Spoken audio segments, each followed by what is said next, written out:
wife called me paranoid for months. Then I found out she was living a double life. I never thought I'd be the guy posting in a relationship subreddit, but here I am. I'm 34M, and my wife is 32F. We've been married for 7 years and together for almost 10. For most of that time, I honestly believed we had a solid relationship. We weren't perfect, but we had a house, stable jobs, and what I thought was a future together. Looking back, the warning signs were there long before everything exploded. About a year ago, my wife started changing. At first, it was little things. She became unusually protective of her phone. She started turning the screen away whenever I walked by. She suddenly had a password on everything. When I asked about it, she'd immediately get defensive. "Why are you acting like a stalker? Do you not trust me? You sound insane right now." That became her favorite word. Insane. Every concern I raised somehow became evidence that I was the problem. Then came the late nights. She claimed work was demanding more from her. New projects, new deadlines, new responsibilities. The strange thing was that her stories never quite lined up. One night she'd say she was with coworkers. The next day she'd accidentally mention being alone. A week later she'd tell me she'd never said either of those things. I started questioning my own memory. At one point I actually apologized for accusing her of lying because she convinced me I was remembering conversations incorrectly. I know now that she was gaslighting me. Back then I just felt confused. Things got worse when she suddenly became obsessed with going to the gym. Now, there's nothing wrong with getting healthy, but this was different.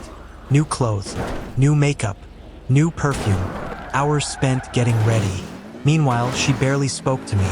She stopped initiating conversations, stopped touching me, stopped caring. It felt like I was living with a roommate who actively disliked me. Then came the first major surprise. One Saturday morning, I was cleaning the garage when our neighbor casually asked how my wife's business trip had gone. I froze. "What business trip?" He looked confused. "The one last weekend. She told us she was flying out of town." My stomach dropped. Last weekend, she had told me she was staying with her sister because they needed some girl time.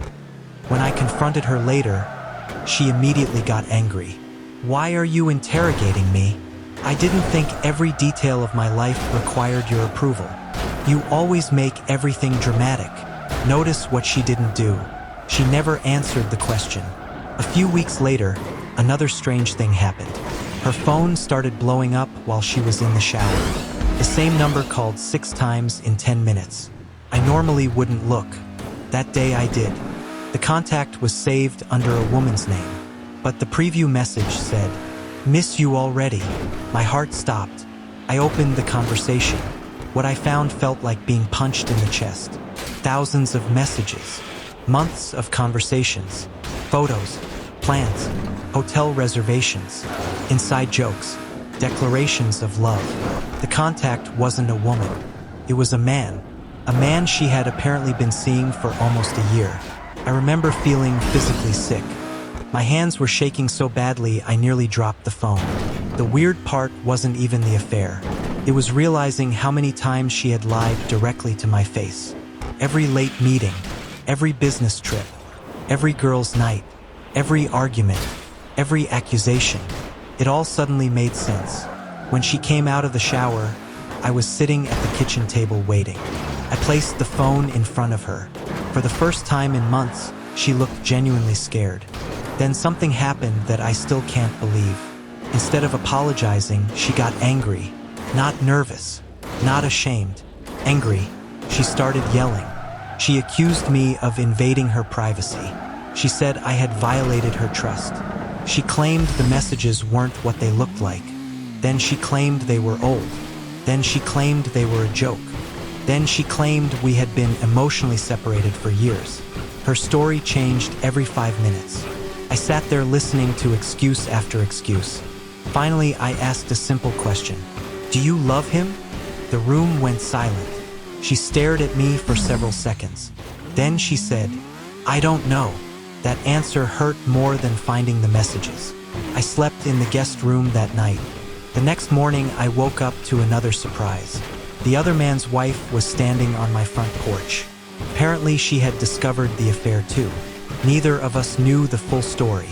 Over the next few hours, we compared information. What we uncovered was horrifying. The affair wasn't 1 year old. It had been going on for nearly 3 years. 3 years, almost half our marriage. The lies kept getting bigger. The apartment my wife claimed belonged to a friend, she had been helping pay for it. The work conferences, many never existed. The emergency family visits, mostly excuses. Then came the biggest shock of all. The other man's wife showed me financial records proving my wife had secretly loaned him thousands of dollars. Money from our joint savings account. Money I had worked overtime to earn. I honestly thought I was going to throw up. At that point, something inside me broke. Not in an angry way, not in a dramatic way, just quietly. I stopped trying to understand. I stopped looking for explanations. I stopped believing there was some missing piece that would make this make sense. There wasn't. She had lied because she wanted to. She had cheated because she wanted to. It really was that simple. The following weeks were some of the hardest of my life. I cycled through every emotion imaginable. Shock, rage, humiliation, grief, confusion, loneliness. Couldn't eat, couldn't sleep. Some nights I'd wake up at 3 a.m. replaying conversations from years earlier and realizing they had all been lies. I questioned everything. Was any of our marriage real? Did she ever love me? Had I simply ignored the truth? The hardest part was mourning someone who was still alive. The woman I thought I married didn't exist anymore. Maybe she never had. Eventually, she started begging for another chance. She promised therapy. She promised transparency. She promised she would end all contact with him. She cried. She apologized. She swore she'd change. But by then, I had heard too many promises, too many lies, too many versions of the truth. I couldn't trust anything she said. So I filed for divorce. The process wasn't easy. There were arguments. There were attempts to shift blame. There were moments where she acted like the victim. But for the first time in years, I stopped letting her control the narrative. I focused on facts, and the facts were simple. A marriage cannot survive without trust. Once trust is gone, everything else eventually follows. It's been over a year now. The divorce is finalized. I live alone. The house is gone. The future I imagined is gone. But strangely, I'm happier. Not because what happened was good. It wasn't. It was devastating. But because I'm finally living in reality instead of constantly questioning it. I no longer spend my days wondering whether I'm being lied to. I no longer apologize for noticing obvious problems. I no longer feel crazy. If anyone reading this is seeing the same red flags I ignored, please don't make my mistake. Pay attention to actions, not words. People can say anything. What matters is what they consistently do. Trust your instincts. Ask questions. And if someone repeatedly makes you feel guilty for seeking honest answers, that's a warning sign in itself. The biggest lesson I learned is that love without trust isn't really love at all. It's just hope. And hope alone can't save a relationship when only one person